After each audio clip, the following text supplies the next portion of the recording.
Y ahora está en nuestros estudios Juan Montoya. Él es un ingeniero que es especialista en prevención de riesgos y además en problemas que tienen que ver con la circulación vial, con este tema que nos complica tanto la vida. Bienvenido, muy buenos días.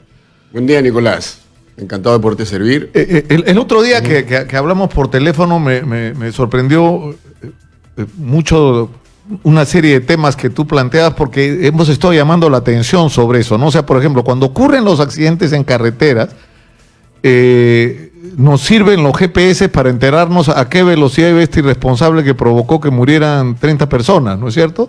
Pero de eso no se trata de que la información nos sirva para prevenir, ¿no es cierto? Estoy totalmente de acuerdo. El tema preventivo, y por eso estoy aquí, es indispensable para hacer cambios. Nosotros cambiar reactivamente para saber a qué velocidad murió la persona o murieron los pasajeros, no se trata de eso. Sí nos sirve como un indicador a posteriori para tomar medidas correctivas, pero no nos ayuda de ninguna manera a prevenir los accidentes.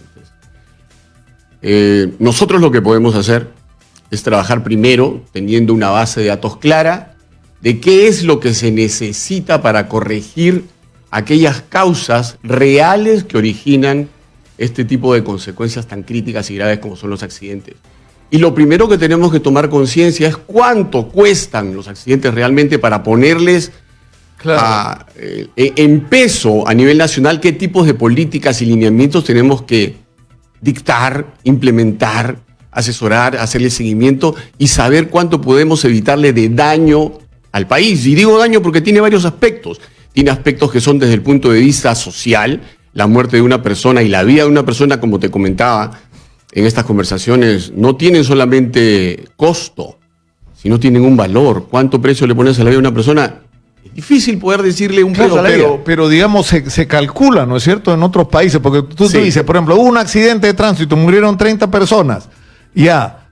¿Cuánto hubiera valido la vida de esas personas desde el punto de vista estrictamente económico? Es decir, ¿cuánto dejaron de producir, de ganar, de generar, etcétera? ¿Y cuánto costaron a lo largo de la vida y a la sociedad? ¿Y ese cálculo tú lo tienes, Juan? Sí, señor.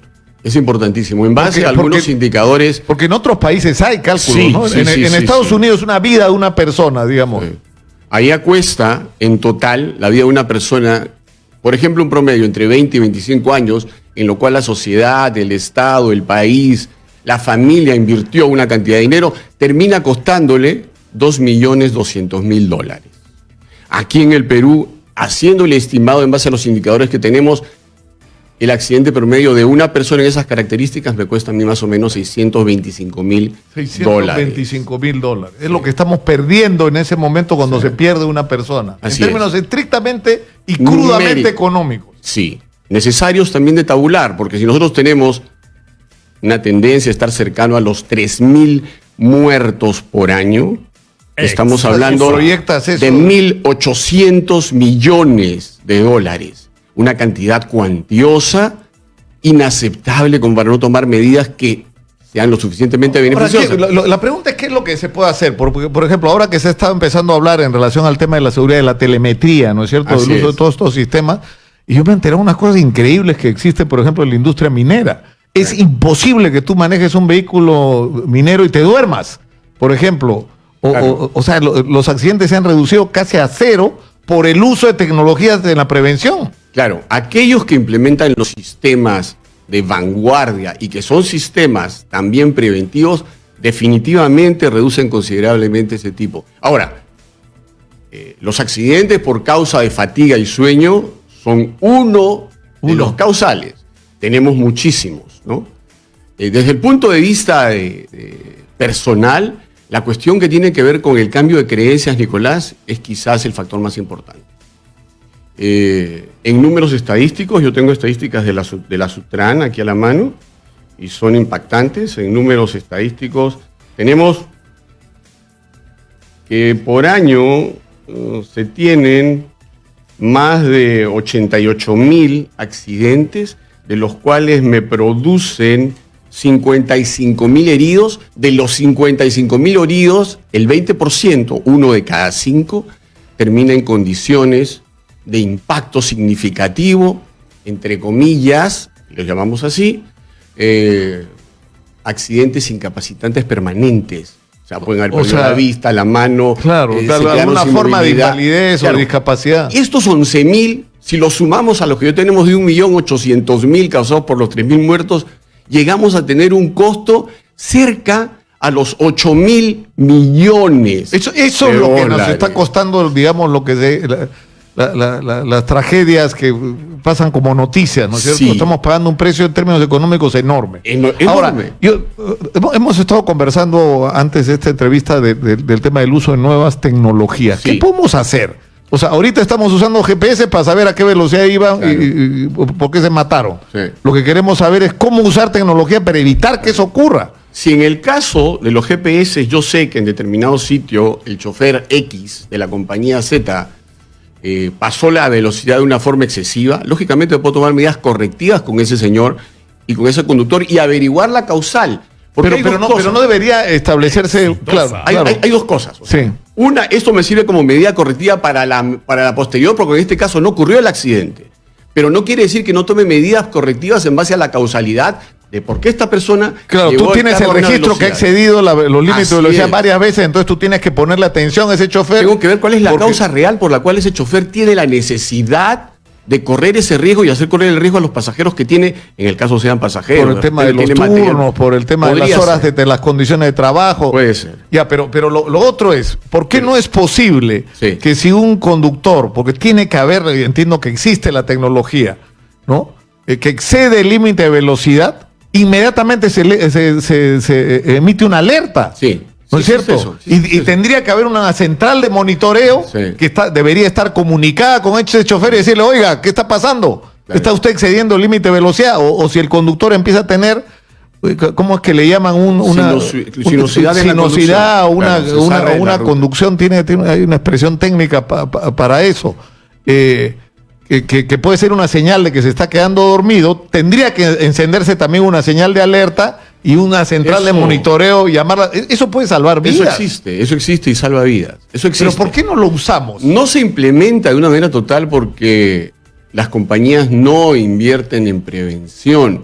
Si yo tengo estadísticamente la posibilidad de poder ver que me sale de ser mucho más caro pagar todos los seguros y que me eleven las primas cada vez que tengo accidentes, y yo realmente cuantifico el impacto que voy a originar y las autoridades a la vez hacen ver cuánto impacto estoy causando a la sociedad, al país, al futuro, económicamente, daños y pérdidas, dolor emocional que no tiene precio. Porque no es, tú tienes razón, ¿no? Porque no es el argumento de entonces seguro esa tecnología es carísima. Primero que no es carísima, porque yo he estado averiguando en relación, por ejemplo, al uso de esos sistemas para la policía y para los servicios de serenazgo. O sea, si tú metes eso a los patrulleros, que además tienen una cámara adentro, otra cámara afuera, tienen información registrada 24 horas al día en la nube de qué es lo que de la actividad de ese vehículo.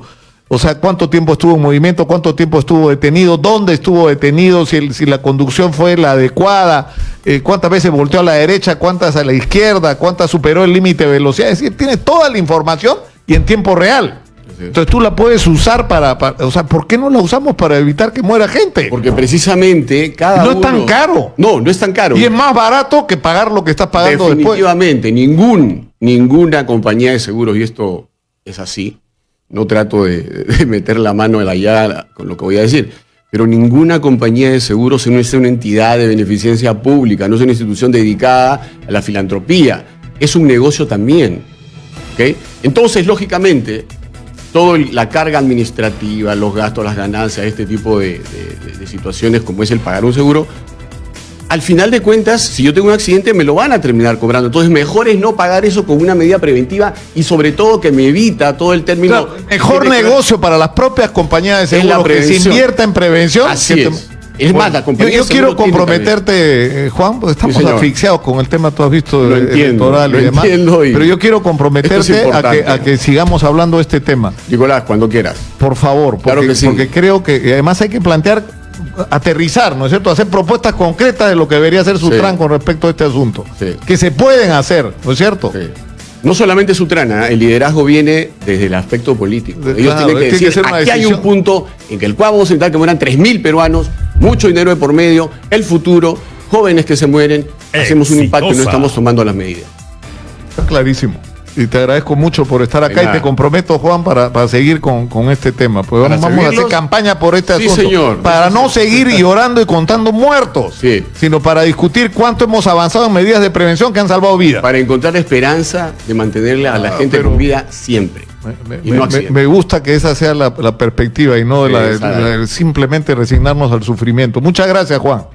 Y vamos a estar nuevamente acá. ¡Vamos a la pausa! Son 10 de la mañana. Esto es Exitosa, la radio del Perú. Regresa.